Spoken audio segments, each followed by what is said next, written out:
Evening, everyone. Welcome to another Peaceful Solution Character Education Teacher Certification Program class. You can be seated if you're standing. I'll be your teacher for this evening, and we'll be continuing where the previous teacher, William, left off. Just kind of get all my notes together here. And the last previous classes, and we're talking about, of course, we're in the self-control unit. And as we've mentioned before, of course, you can go on the Facebook page and download that link right there on the self-control in the drop-down menu and click more, and it'll drop down to self-control. And of course, you can get the previous ones that if you haven't gotten those, now be the time to download those, the character, the acceptance, and of course, self-control. And self-control is the third unit in the intermediate series. And if you're just joining us, well, you know, don't feel bad.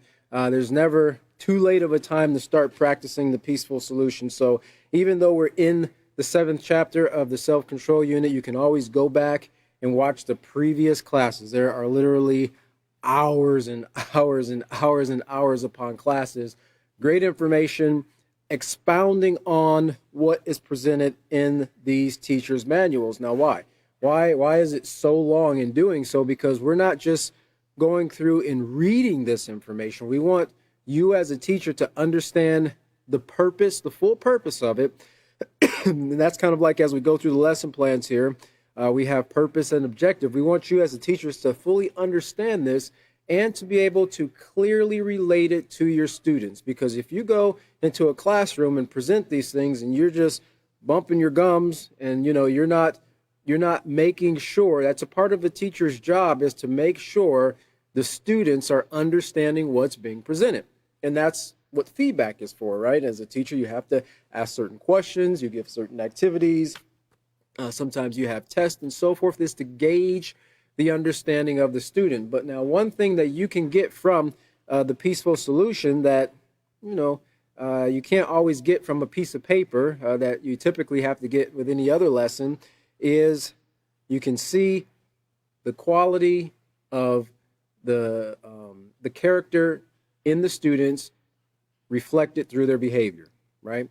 That's how you can tell that the lessons are working. That's how you can tell that they're grasping the lessons, is what I mean. The lessons work. It's just the students have to grasp hold of them and start putting them to practice in their life. And you can notice that through their behavior. Through the way they conduct themselves, how they speak, how they interact with their peers, how they interact with you as the teacher, and so forth. And even you might get reports back from the parents that the students are being more respectful and responsible at home as well. Well, that's a result of them taking to heart. In other words, they're starting to see the value in what's being presented in the lessons that we're giving them, and they're putting them into practice, right? When you value something, you see it as important. You take care of it. And once a person understands that their character is one of the most important and beneficial things that they have, then they're going to work really hard to see to it that it's greatly protected, that it's greatly maintained. And of course, that's done through reading and studying and applying what's being presented in these lessons that we've been going over here over the last several years. All right. So again, we are in chapter 7, which is self-control and the environment. And we've got a ton of flies just wreaking havoc here. As chilly as it is, you wouldn't think they'd be out, but I guess they're getting the last bit of exercise in before it gets really cold. All right. I want to go back here to... let's go back to Lesson Plan 7, page D. Lesson Plan 7, page D. And I know William read this last time, but for those who might be joining us for the first time, of course, you know, we go through these and we rehearse the lessons. We rehearse the procedures that are presented in the lesson so that as a teacher we can gauge exactly where we are and what objective we're looking to accomplish in that particular lesson, right? You're not going to get through, you know, in a class, a 30 or a 45 or a 20-minute class, you know, you're not going to get through an entire lesson, right? So these are broken down in particular objectives so that you can have kind of benchmarks to accomplish as you proceed forward from the beginning of the lesson into the end. So look at procedure 7 there. It says, Tell students that they will now explore how our choices affect the food supply. All right, how our choices affect the food supply. I want you to think about that word, our choices, right? And think about that from a standpoint of, um, well, collectively, when we see the word our, that usually refers to more than one person, two or more people, right? But we want to think about the things that we've been covering from the previous classes, right? Because it's not just any one person who are engaging in these activities that is bringing these um,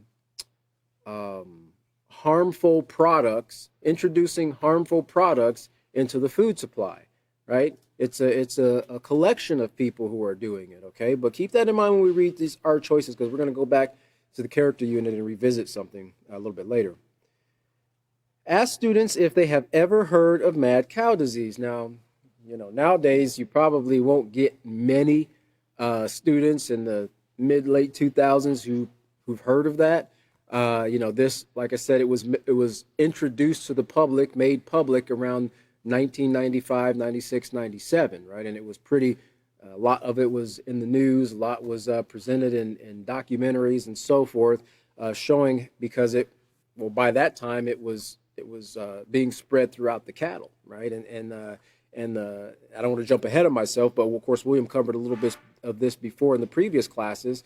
When they actually tried to dispose of those cattle, that they realized, we made a pretty bad choice here, and trying to skirt around, nature, so to speak, and try to force these animals to produce faster so they can get fatter, right? Because in agriculture,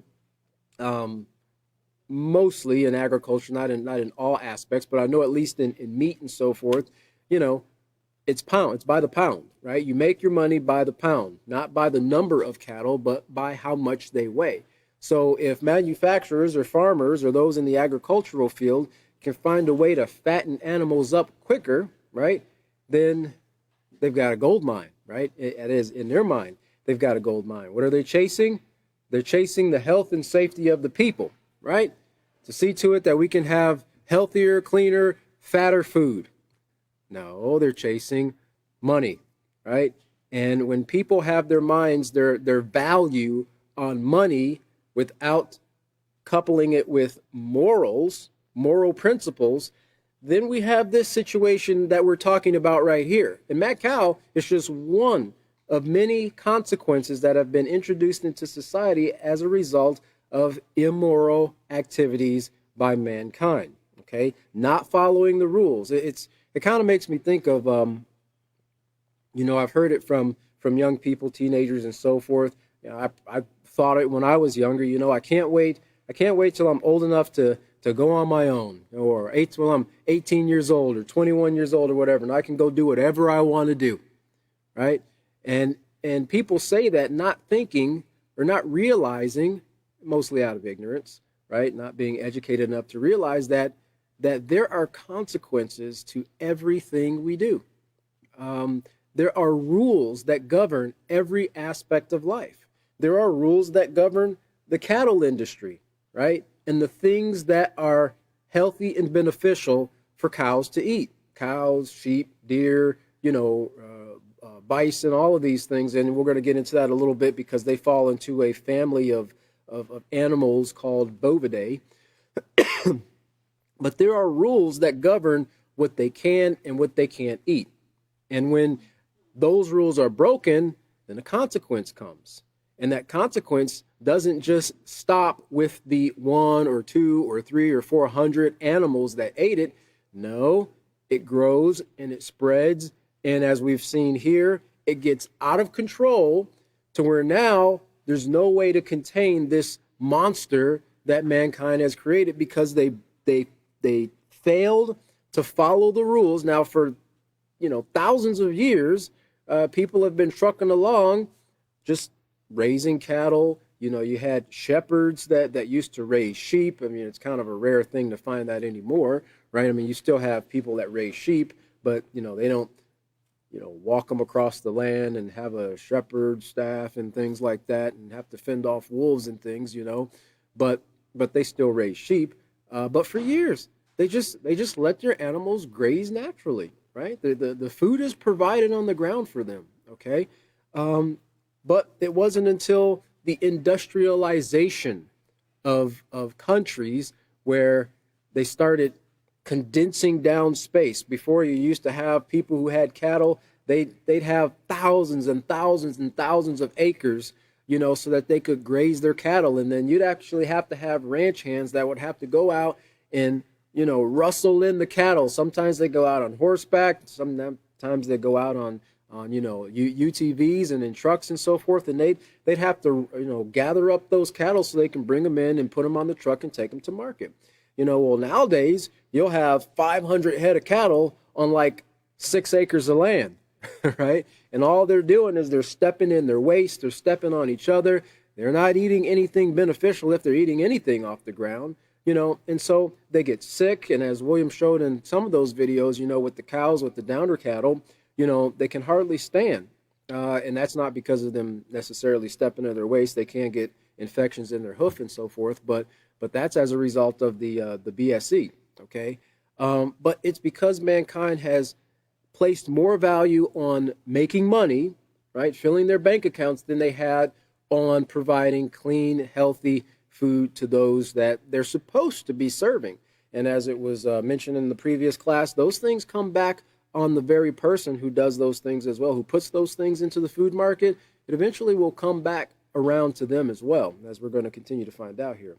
So it says here, let's look back to number 7 here, procedure 7. It says, ask students if they have ever heard of mad cow disease. Instruct students to read the section Cannibalistic Cows, found on page 209, and ask students if they have heard of genetically modified foods, which is another aspect of not adhering to the rules that govern our food supply. Yes, there's rules that govern our food supply.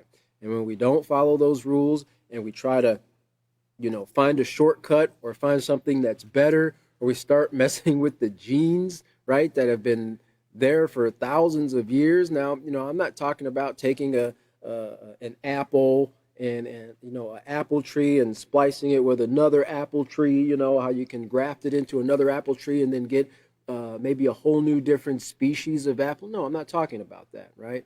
I'm talking about when they take genes from jellyfish, right, and put them into tomatoes or something like that in hopes that, it'll fight off this particular pathogen, or that hopefully the tomato will grow in the dark so we can put the workers out there to pick tomatoes out at night, right? Now you're starting to cross species and create things, these what they call these chimeras, right? You're creating things that never existed before, but they also come with consequences. And the problem with that, and as they've shown many times on like movies and things of that nature, or even take the example of what we covered in the previous classes about the discovery of like nuclear fusion and fission, how the discovery of this one aspect of the splitting of the atom and the great tremendous amount of energy that was released as a result of it, right? Now, if the character was right, if it was on moral principles and so forth, sure, I'm sure that those things could be used to benefit mankind. We have the same thing taking place every second in our bodies. Nuclear fission, right? We have a little nuclear plant taking place in every cell. I think the term is called the mitochondria. It generates energy continuously for our bodies, for every cell, so that we can function and live and blink and eat and talk and breathe and everything else. But what did mankind do when they discovered that? They went right to weaponizing it, right? They went right to finding ways to see how they could destroy their enemy. Instead of finding how to make a friend out of their enemy, they tried to find a way to destroy their enemy. Because what? If you don't have any enemies, then all you have left is friends. Well, I guess all you have is yourself. But what are we teaching the peaceful solution? Sometimes you could be your own worst enemy. So I guess you're going to have to drop a nuke on yourself, and then what's left after that?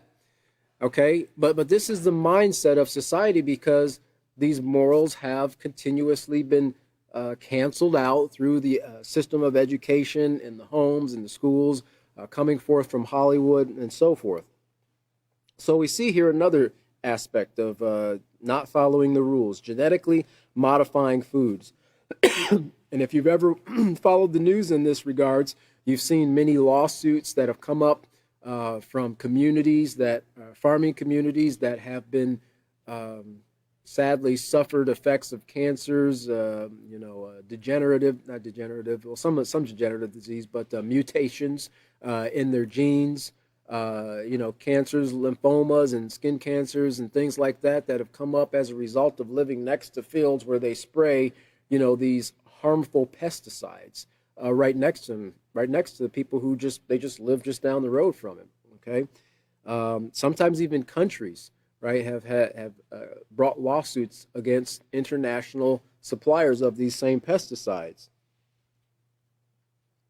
Have students read pages 211 and 2 through 213 under the section entitled "The Saga Continues," and complete the quiz on 214. Discuss the answers. Emphasize to students that because many food contaminants slowly affect the body, serious consequences manifest themselves years later. Okay, so we must consider how our choices affect the food supply, because it's not something that you're going to see right away. And as we learned about this mad cow disease here, or as it's called in humans, Creutzfeldt-Jakob disease. Turn over to page 210. Well, let's see. Let's go back to let's turn back to 209 here just to recap a little bit. It takes a while, right? It takes a while to manifest itself in the cattle first off, and then if it does slip through your food supply into your body and you consume it, then it can take 10 to 15 years or so to manifest in the human body. Okay, so it's not always something you readily see right away. You hit your finger with a hammer, you see the consequence of that choice right away. Well, you eat meat contaminated with this BSE, this bovine spongiform encephalopathy, or encephalopath. Get it a little bit confused sometimes, but this BSE, this mad cow, this Creutzfeldt-Jakob, you be walking around with those prions multiplying and dividing in your body for years, incubating, before you ever realize that there was a problem. But by the time you realize a problem exists, it's too late.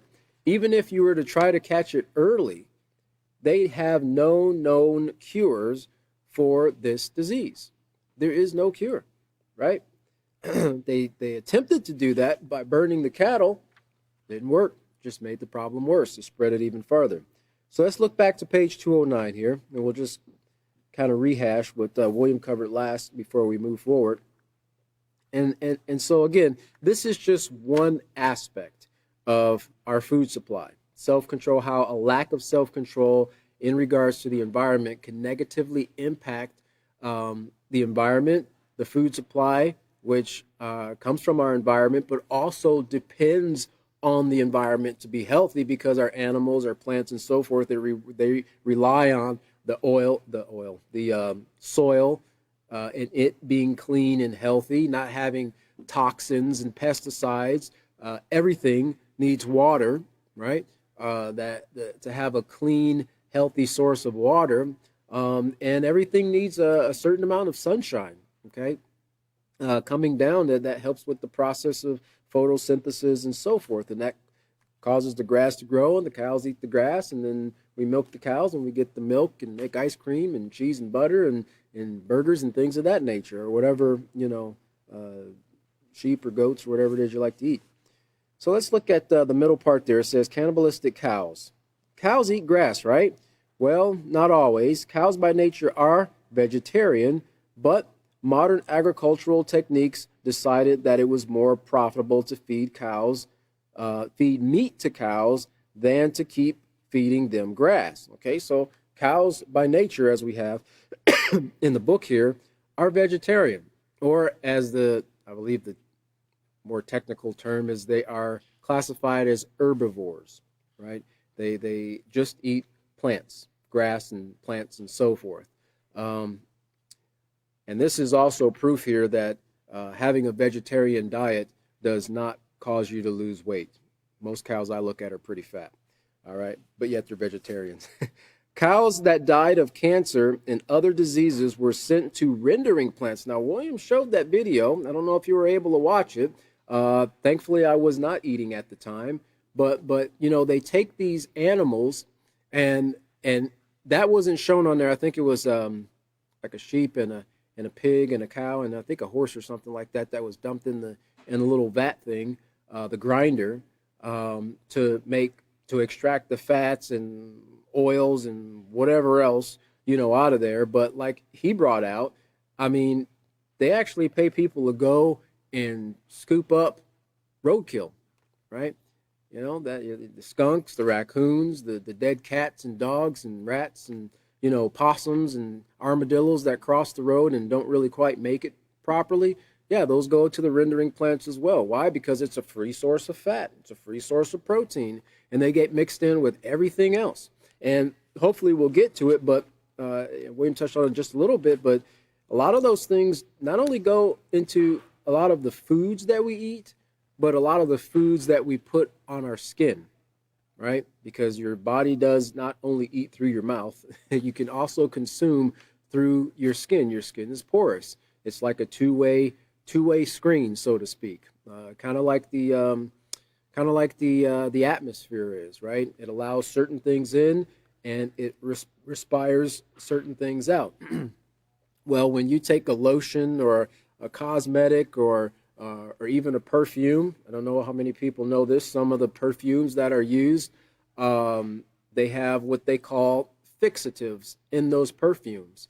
Fixative is something that's used in the cosmetic industry to give something the kind of the staying power, so to speak. Like everybody smelled a skunk, right? You go outside and that skunk smell is there, and that skunk smell stays there. It is just hovering around in the air. Heaven forbid they spray underneath your house, right? And it gets up and through the floorboards and everything, and it's pretty strong, and it stays for a very long time. Well, that's the fixative. That's the musk in that animal. Skunk is one. A lot of animals have musk glands, and cosmetic companies will extract that property, not the skunk smell, but the musk, and they'll actually put that in perfumes, so that when you know, the lady smells nice and the man smells nice with his cologne or his, I always thought it was odd that they used to call it toilet water, you know, eau de toilette. I'm not sure where the French get their perfume from, but I have a little bit of an idea, you know, but when they spray that on themselves, then that helps it to stay, right? It helps it to last longer on your skin because that musk holds the smell or the fragrance there a lot longer. Well, you know, not a lot of people know that. Not a lot of people know that one company was actually brought to the surface to attention because they were actually using glands from beavers in their ice cream to really boost that vanilla flavor, right? You know, these are things that manufacturers are extracting from nature. Okay, now the beaver does its job. He does his job great. You know, I don't think he appreciates you taking his glands and putting them in ice cream, you know, or the oil from that gland or whatever the case, right? We have plenty of things in nature where we can get those flavors that we want, but not bring harm to ourselves or to the animal, right, that we get it from. So it says here, cows that died of cancer and other diseases were sent to rendering plants and fed back to healthy cows. Now, this is where they kind of started getting out of the rules that govern the feeding or the care. They also call it husbandry, taking care of the land and animals and so forth of cows. Rendering is a process of turning one substance into another by melting it down. In this case, dead diseased cows were boiled down and ground up and added to cattle feed. Are you feeling a little queasy? Well, hold on, it gets worse. Not only are cows rendered, but also roadkill, dead cats and dogs from the pound, and any other dead carcass just laying around. The process of feeding rendered animals or to cows has resulted in the disease called bovine spongiform encephalopathy. Okay, encephalopathy. Or more simply, mad cow disease. Now, hold your spot right there, and I want to go back to a point here in the character unit, and this is in chapter 5 under the title "The Ripple Effect: Character, Society, and the World." And in procedure 2, it says to inform students that they will explore how both negative and positive character traits affect not only the individual, but also society and the world. Now, in this lesson, it focuses mostly on violence and crime and things of that nature, but, that ripple effect is not just limited to violence and crime. It is a crime to feed animals back to animals that aren't designed to eat them because it negatively affects the animal, and it does harm to the animal, right? Remember, something that's immoral, it does harm to yourself, others, and the environment. So it says here, guide class feedback by asking the following questions. And on page LP5D, excuse me, it says, tell students that one person's actions can affect others the same way a pebble affected the water. This is called the ripple effect, okay? Because I gave the example of dropping a pebble in the water and seeing the concentric waves go out. And they, those waves go out, they hit the banks, and they come back, and they go out, and they come back until they lose energy. The next paragraph says, explain that our lives are interdependent upon each other. We rely on and affect one another in both positive and negative ways. Ask students to close their eyes and imagine the following, and then they give a scenario there. But the point I wanted you to understand was that, how a person's actions can affect another person's actions, and that we are interdependent. So we depend on people following the rules in regards to how they interact with the food supply in order for the entire global food supply to be safe, right? All it takes is one person introducing something toxic and harmful into the food supply to bring the whole system down, right? And for the most part, countries are not going to just completely cut off all food, right? They're not going to completely cut off, even if they know that there's a risk of harm. They try to weigh the risk of harm to the benefit of feeding people, or the risk of harm to allowing people to go hungry, right? They weigh the lesser of two evils, so to speak. And this is what we see in society right now. And the reason we don't hear a lot about this BSC or CJD or CWD is because it's kind of like things mutate over time.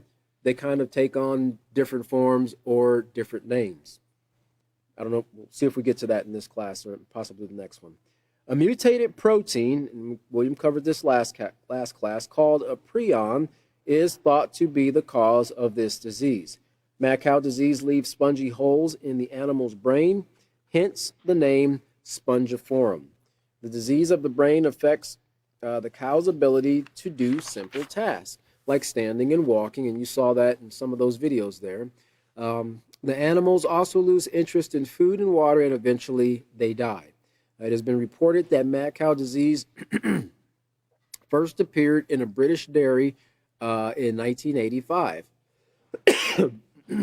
Within 10 years, 175,000 cows died from the disease in 10 years. For at least a decade, scientists in Britain thought mad cow disease only affected cows, and they explained to the British citizens that eating the meat and dairy products of infected cows would not hurt them because normally, now again, we're dealing with a disease that is not normal, so what do you have to compare it to, right? But normally diseases don't cross species. Well, again, we're talking about a disease that was developed because one species, that being mankind, put something into another species, that being the cow's food, that it wasn't designed to eat. So technically, we kind of did see that start with mankind cross into the cow, and the cow then, gave it back to mankind, so to speak. They were wrong. The meat or dairy products of a cow that has mad cow disease can infect humans too. The first documented case of a human developing mad cow disease, or in human medical terms, Creutzfeldt-Jakob disease, occurred in England. And William mentioned about Peter Hall there. He was a young man. He died in 1995 at the age of 20 from the human form of mad cow disease. Now, you think about this because as we're learning here, that this disease takes anywhere from 10 to 15 years before it starts showing symptoms in a person. But once it does, typically they start going downhill pretty quick. So, in order for this 20-year-old to die when he was 20 years old, he had to had contracted that mad cow disease, gotten that prion into his body years earlier. Okay, and this is something that people, they sometimes overlook. It's not something that just suddenly came upon him. Now they saw the effects, the tail end of the effects of it in their child, but it had actually been acquired many years beforehand, as it is with many diseases. Since then, there have been many other documented cases in England and other countries around the world. In fact, I looked up some of the statistics about Creutzfeldt Jakob and how many cases are reported yearly, which I will get to a little bit later because I want to tie it into something else. But it's still in existence, needless to say. Many of the symptoms that are found in an animal affected with mad cow disease are mirrored in humans who have Creutzfeldt Jakob disease. They're mirrored. And in other words, they show the exact same thing that the cows do, right? And we saw in the videos that were shown previously, the cows not being able to stand, them falling off, they're not able to stand on their own not feet, but hooves, falling down, shaking, trembling, slobbering, as it was said, some of the symptoms, they're not interested in food and water and things of that nature. Humans, they actually go through these very same things. In cows, so let's pick up with that last paragraph there. It says in cows, the incubation period is about 5 years. That means it can take up to 5 years or more for the cow to show symptoms of the disease. It is estimated that it takes approximately 10 to 15 years before the symptoms appear in humans. Facts are still being gathered to determine just how serious this could become for us. Now, keep this in mind because I do have a few videos that I'd like to show. I don't know if I'll get to all of them, but we might. But it is interesting how one of the doctors at the end of one of the videos was showing because of the incubation period and because, what science is always trying to develop a way to hide the symptoms, because they've admitted that there is no known cure for this, but they're trying to suppress the symptoms of this neurodegenerative disease so people can, I guess, live a little bit longer in misery. Because it's not actually stopping it. He says, we can see, well, I won't give you a spoiler for it. Anyway, so 10 to 15 years before symptoms appear in human. Facts are still being gathered to determine just how serious this could become for us. How much meat, milk, and other dairy products are on the market with mad cow disease is still unknown. Why? Because we don't know how many cows or anything that we would consume that gives us meat and milk that is on the market. We have no idea how many of them actually consume the prions. Because you can't look at the grass and go, oh, that looks like a field full of prions. You can't see them, right? Just like you can't see any of these diseases.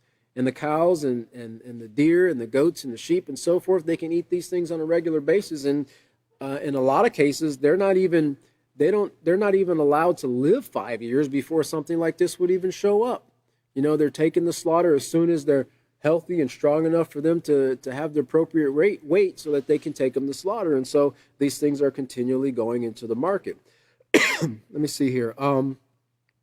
So again, this was first discovered in the UK back in 1985 in Britain there. And then, of course, we had in 1995, 10 years later, this young man, Peter Hall, who actually died at the age of 20 from the human form of mad cow disease. Well, remember that whole concept of the ripple effect and how we are interdependent and how one person's actions affect others in the same way, right? What we do or what they did in Britain didn't just stay in Britain, right? Because we have something on our planet called crosswinds. We have winds. We have global winds that continuously circulate the Earth, and anything that goes up into the atmosphere. Remember all that we talked about the atmosphere and the diseases and the things that are found in the atmosphere. If it's light enough to float in the atmosphere, as a prion is, right? You can't even see it with your naked eye. It can be taken anywhere, and it can be dumped anywhere, including the oceans, fields that grow food, where cows eat, and animals' graves, or ruminants as they call them, where they graze, and they can pick those things up and eat them. And it wasn't that long ago that every now and then you hear this surge about these things being found, but this was also found, this mad cow or this Creutzfeldt Jacob in California not that long ago. If we can play our first video, and we'll see what I'm referring to here. Mad cow disease in this country. Today, the Department of Agriculture confirmed a new case of mad cow in California. It has been 6 years since the last scare, and a lot of precautions were taken then. So how did this cow get sick, and how dangerous is this development? ABC's David Wright has the latest.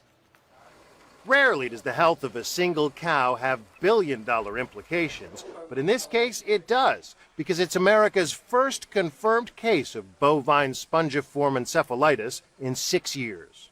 BSE is mad cow disease, a potentially deadly brain-wasting infection that can be transferred to humans. The animal was a dairy cow from the state of California. Our laboratory confirmed the findings. Today, the chief veterinary officer for the USDA cautioned this is an isolated case, not the start of an epidemic. Our livestock population is some of the healthiest in the world, and the consumers should be confident in our food supply. Everyone still remembers the devastating outbreak of mad cow disease in Britain during the 90s. 150 people died. After the first case of mad cow disease was confirmed in this country in 2003, dozens of countries banned U.S. beef. Shipments dropped more than 80%. China still bans U.S. beef imports. Today, the USDA insisted this fourth confirmed case occurred at a rendering plant for products other than food. This particular animal did not enter the food supply at any time, so there is no concern about that. But the USDA currently tests only 40,000 cows a year of the millions that are slaughtered. USDA has not completed their investigation of this particular case, and so we'll be watching carefully to see what they find. Obviously, if it turns out that we have tainted feed, we will have a much larger problem on our hands.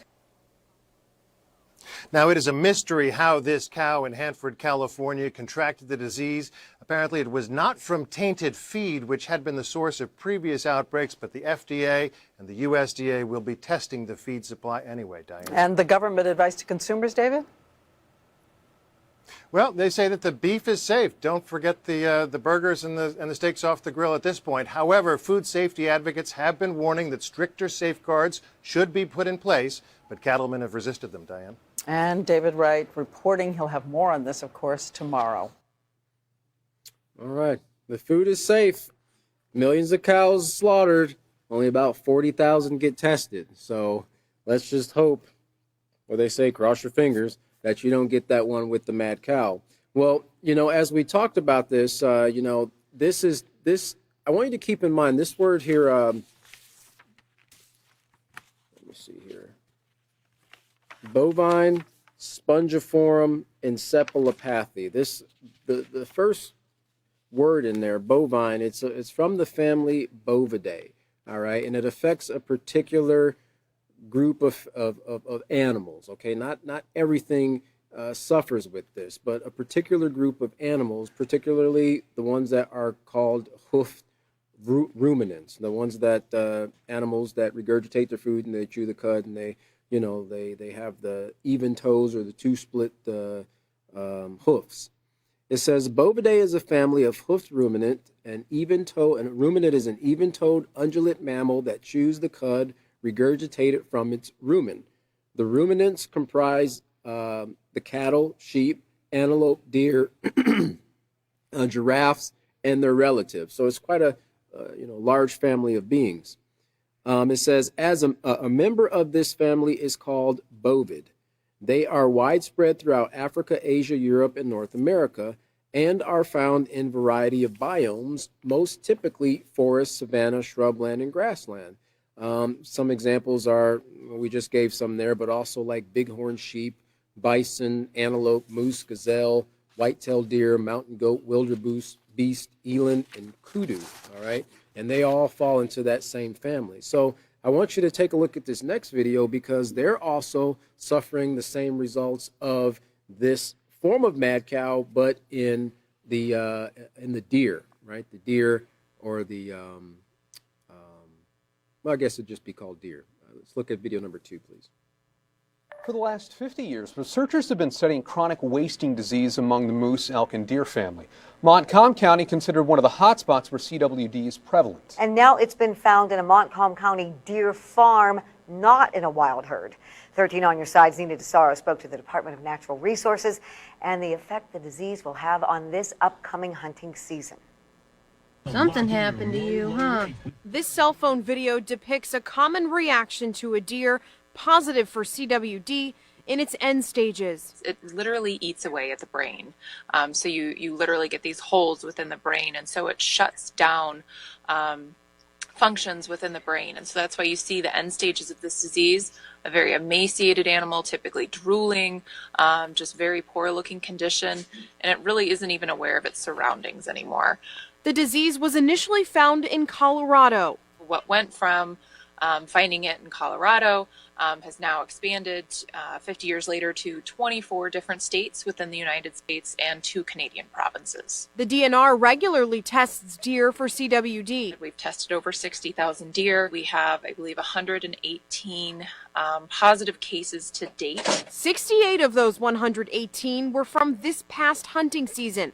Recently, a deer from a Montcalm County deer farm tested positive. That's very different from the wild herd. So we do have chronic wasting disease within our wild herd in Montcalm County, but now it's basically been confirmed within a privately owned cervid facility as well. The disease is contracted through bodily fluids. However, not much research has been done concerning fawns. In terms of the fawns, that's not something that we need to be concerned about at this point in time. I don't know that there is research out there yet that has looked to see what the chances are of a doe that gives birth that is chronic wasting disease positive, whether or not that fawn, I don't think we know yet. In Grand Rapids, I'm Nina DeSaro, 13 on your side. Currently, there is no evidence to suggest that humans can contract CWD by eating an infected deer. However, CDC advises that you do not eat any meat from an animal that has tested positive. And the DNR encourages hunters to test prior to processing the meat. Free testing is done by the state, and we have information posted on our website, 13onyourside.com. No evidence yet, but don't eat the meat. I guess it's best to play it safe than sorry. But society, the medical profession, they don't know. They really don't know. Now, of course, much is because a lot of these videos are, 10, 11 years old, just kind of showing you how these things have progressed over the years since the discovery of this. But, they've since found that, these things are transmissible to humans through the eating of the meat, even in the meat processing plants, which they were supposed to change the way that they were slaughtering the cows. And we'll probably get into that a little bit later. But also through the blood. Through blood transfusions as well. People who have eaten cows or meat that were infected with bovine spongiform encephalitis or encephalopathy.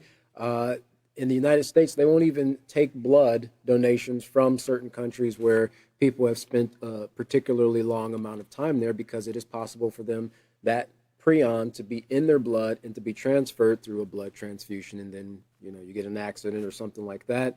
They quote unquote save your life. Next thing you know, now you have prion disease. Okay.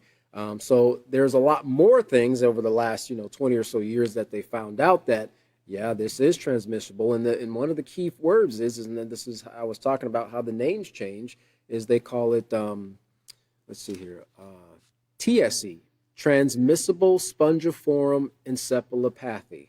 Transmissible. So it's something that is not just you don't just randomly get out of the sky. It's something that could actually be passed from one person to the next, or from one species, in this case, an animal, to the next.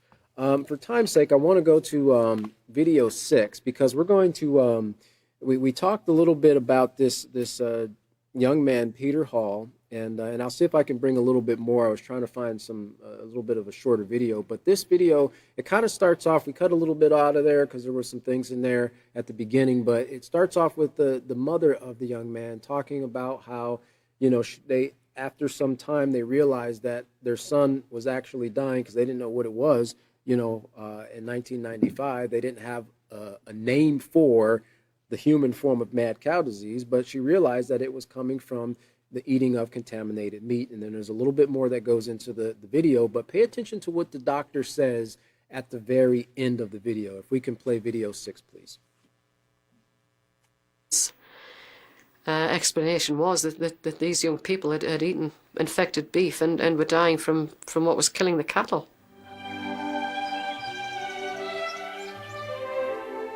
At its best, the English countryside rightly boasts of its unique beauty. At its worst, it is very ugly. Mad cow disease was identified in the mid-80s as bovine spongiform encephalopathy, a transmissible disease that causes holes in the brain. Simon Banfield, a farmer in Dorset, lost more than 100 head to BSE, and he became an expert in picking the early signs. To begin with, you just notice a slight change in the temperament of the animal. She becomes unsteady on her feet. If you look closely, it's quite apparent that she has a severe headache. And as it progresses, she might even become violent, and hence the term mad cow. Eventually, she'll remain on the ground and will be unable to stand up correctly on her 4 feet. For donkey's years, farmers like Simon across Britain and most of the rest of the world had been feeding their cattle bone meal as a protein supplement to increase their output. Bone meal is made primarily from waste meat products from abattoirs. What the farmers were doing was essentially turning their cattle from being grass eaters into meat eaters, and through this process they contracted mad cow disease. 5 years ago, the British government believed mad cow disease could not jump the species barrier, could not jump from cows to humans. British beef was safe, they said. We rely on Professor Southwood and his independent experts who said the theoretical risk of BSE was remote. We are fairly confident that there is no risk to human health. The public is not at risk from BSE. At one point, the Agriculture Minister made a complete ass of himself when he sought to force a hamburger down the throat of his 4-year-old to show just how disease-free British meat was. How do you view the role played by Her Majesty's bureaucracy? Not in a very good light. I think all the families that have suffered this way feel that the previous government, the Conservative government, were responsible for the death of our loved ones. And I think that was a calculated decision that was made somewhere, not on paper, but somewhere in the halls of power, that would cost the country a lot of money if people stopped buying beef. One group suggests that it may be at a maximum of about 250,000 people becoming infected. Another group suggests it may be 10 million. Dr. Stephen Dealer is a microbiologist at the forefront of research into BSE. His views, scorned by some, are really quite apocalyptic. What we're actually seeing is a condition which has a very long incubation period. Most of the time they'll be completely asymptomatic, they'll have no signs or symptoms at all. Let me get the scale of this right. There are 60 million people here in Britain, and theoretically 10 million are infected. That's right. That's bigger than the Black Death. Oh, it's more than that. It's more than that. If it does reach the millions point, it's much greater. Zoe Jeffries has been the youngest victim of mad cow so far. She was just 12 years old when the symptoms took hold. She just gradually lost control of everything, all her body. She couldn't control her legs or her arms.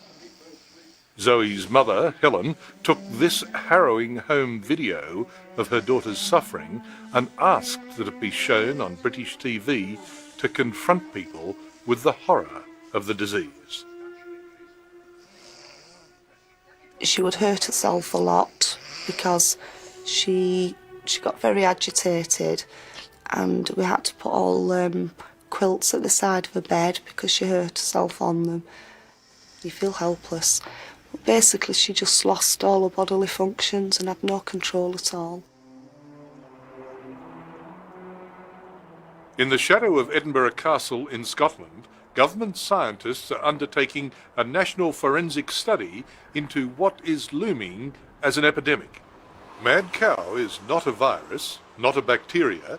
It's a common body protein that, when stimulated by infected meat, causes the brain to become riddled with holes. Professor Robert Will is Scotland's chief scientist at the CJD surveillance unit. Is the thinking that the people suffering contracted the disease from eating, say, one hamburger, or it was a cumulative effect of having eaten many, many hamburgers? My own opinion about that is that we simply don't know. My own view of that is that it's more likely that this was perhaps 1, 2 or 3 exposures rather than a whole lot of exposures over a period of time. And one of the important facts at present is that there have been no more than one case of variant CJD in any family, even though there's obviously a potential that those family members were exposed to the same type of diet. Dr. Will's guesstimate of possible victims is not in the apocalyptic millions, but still a terrifying figure, maybe in excess of 100,000.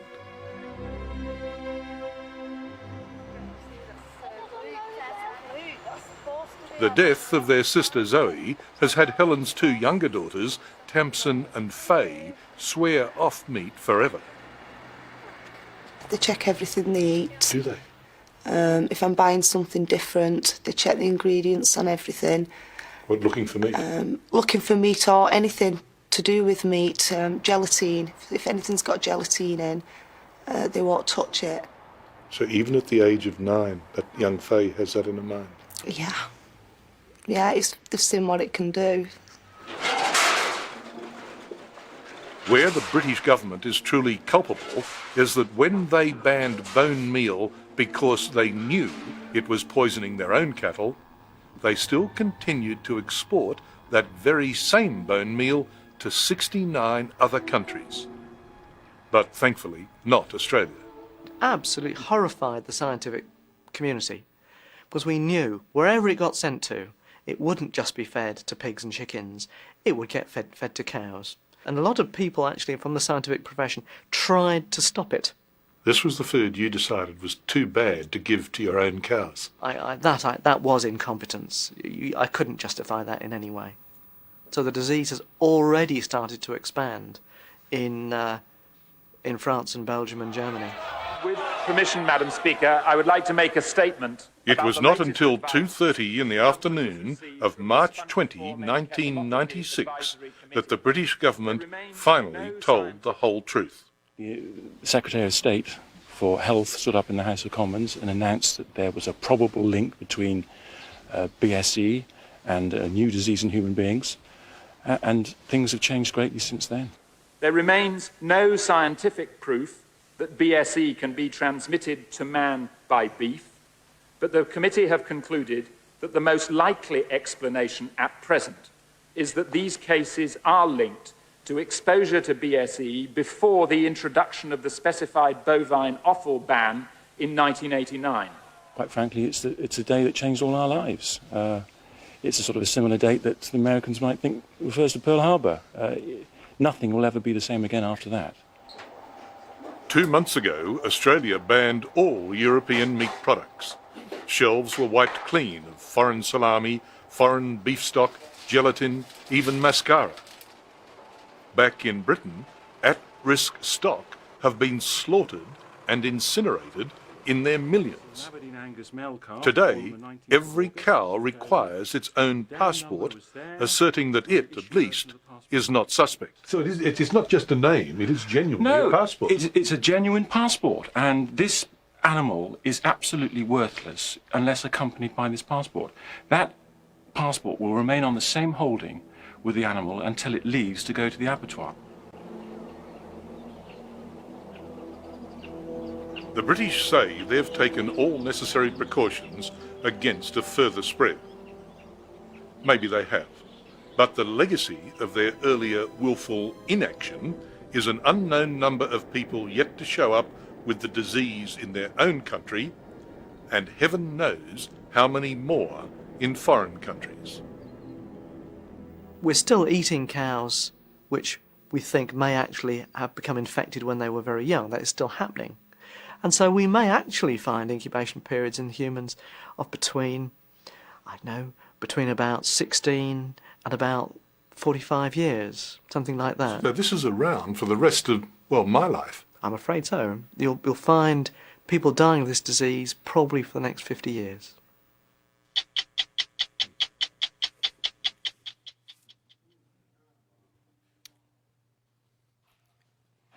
Okay. So you see there, that, the doctor said, because of the continual spread of it, right? And the inability to, kind of tell the truth about what was being done, the feed was still being spread. The next 40 or 50 years, people are going to still be living with, because of the consumption of this mad cow disease, this bovine spongiform encephalopathy. Well, let's look at that last square down at the bottom of page 210. It says, did cattle ranchers stop to think about the consequences of feeding diseased animals to healthy ones and forcing herbivorous animals to become carnivores? Keep in mind what we covered here, how one person's actions can affect others, right? Whether those actions are positive or, in this case, negatively, they can affect others. And in this case, we're seeing it affect society not just on a local scale, but society on a global scale. But in an area that we desperately all need in order to survive and to live healthy and joyous, prosperous lives, that's our food supply. Well, we're going to cover a little bit more of this as we get further into our food supply and how it has been contaminated because of mankind not practicing self-control in their practices, their businesses, and their decisions. We're going to pick up on page 211 next class, and next class will be 11/16, 5:30 p.m. Central Standard Time. I do thank you for taking the time to join us, and we look forward to seeing you then. Have a great evening.